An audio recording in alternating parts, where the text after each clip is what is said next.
Assalamualaikum warahmatullahi wabarakatuh. Nama saya Quratul Aini, NIM 2020 02080888 dari Manajemen Pagi 2020 dengan dosen Ibu Titi Haryanti.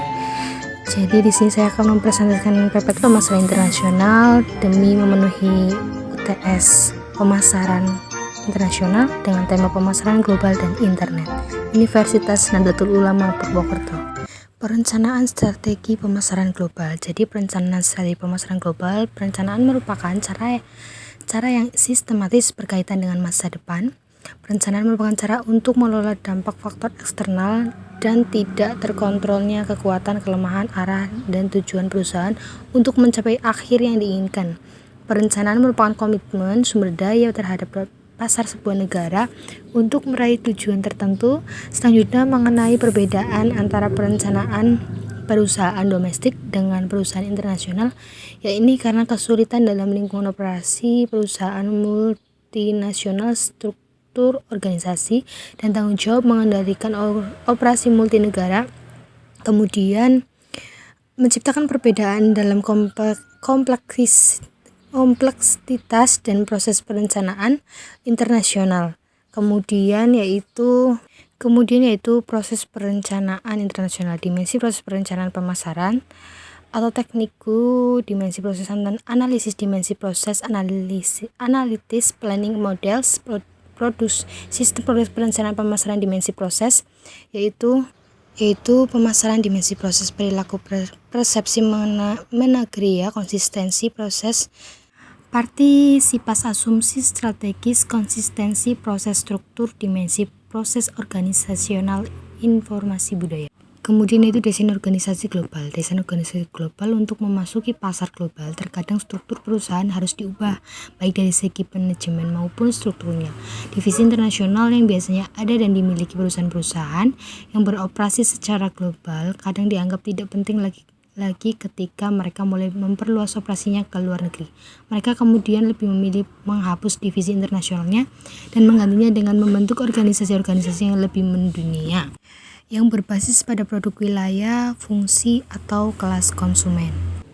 Terdapat beberapa bentuk struktur yang dapat dipilih oleh organisasi, diantaranya 1. Global Corporate from Products, 2. Global Corporate from Geographic Regions, 3. Global Corporate from Functional Hybrid Forms, Metric Organization, Strategic Business Unit, dan berikut ini penjelasannya lebih spesifik mengenai struktur di atas. Produk dalam hal ini divisi produk bertanggung jawab terhadap operasi dunia seperti marketing dan produk-produk di bawah kontrol mereka.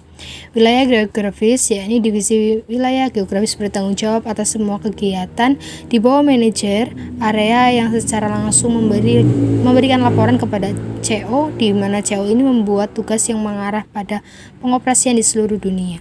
Kemudian pengelolaan manajemen merek global. Strategic Business Unit merupakan entitas bisnis dengan pasar yang jelas, pesaing yang spesifik, serta memiliki kemampuan untuk melaksanakan misi bisnisnya dengan ukuran yang sesuai untuk dikontrol oleh seorang manajer. Strategic Business Unit yang mana merupakan entitas bisnis yang wajar sehingga kesemuanya tersebut bisa dikontrol oleh seorang manajer saja. Pengelola manajemen merek global menurut Kotler dan Armstrong 2004, ekuitas merek adalah efek diferensiasi yang positif yang dapat diketahui dari respon konsumen terhadap barang atau jasa mereka. Merek adalah entitas yang mudah terkenal dan menjanjikan nilai-nilai tertentu. Kemudian biasanya sebuah merek dipersonifikasikan dalam bentuk logo, yaitu sejenis simbol yang mengidentifikasi suatu entitas. Tujuan akhir dari manajemen merek pada dasarnya adalah aktivitas membangun merek dalam arti positif dan semaksimal mungkin menghindarkan aktivitas yang dapat merusak merek itu sendiri. Berikut 7 faktor utama dalam membangun merek menurut Profesor David Jober. Di antaranya 1. Quality adalah kandungan utama dari merek yang baik. Benefit utama yang diterima customer adalah haruslah sebanding dengan harapan customer, dan benefit dimaksud harus terdelivery dengan baik dan konsisten. Kemudian perencanaan dan menetapkan program pemasaran merek. Kemudian setelah strategi positioning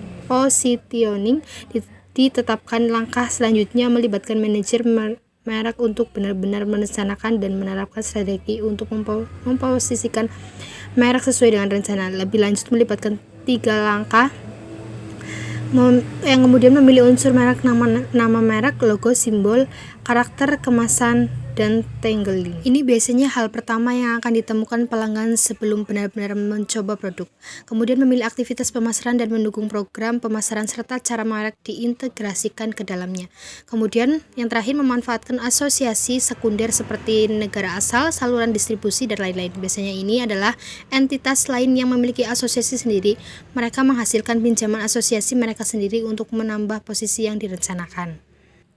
Kemudian yaitu ada pengawasan pemasaran global. Pengawasan pemasaran global berikut ini tahap pengawasan pemasaran global, yaitu yang pertama menetapkan standar kinerja, yang kedua menspesifikasikan data umpan balik yang dibutuhkan, yang ketiga mendapatkan data pengawasan yang dibutuhkan, mengevaluasi dan umpan balik, menjelaskan kesenjangan antara standar kinerja yaitu dan yang ditetapkan. Kemudian melakukan tindakan perbaikan pengawasan pemasaran dapat dibedakan menjadi 4 jenis. 1. Pengendalian rencana tahunan dan memeriksa performa yang dicapai rencana tahunan dan mengambil tindakan korektif bila diperlukan. Kemudian pengendalian kemampuan laba profitabilitas usaha untuk menentukan perolehan laba dari produk wilayah, pasar, pemakaian akhir, dan saluran-saluran niaga. Yang ketiga, mengendalikan efisiensi meliputi usaha untuk mencari cara memperbaiki dampak dari perangkat dan biaya pemasaran. Yang terakhir, pengendalian strategis meliputi pengujian secara berkala apakah strategi dasar perusahaan sudah sesuai dengan peluang-peluang yang ada.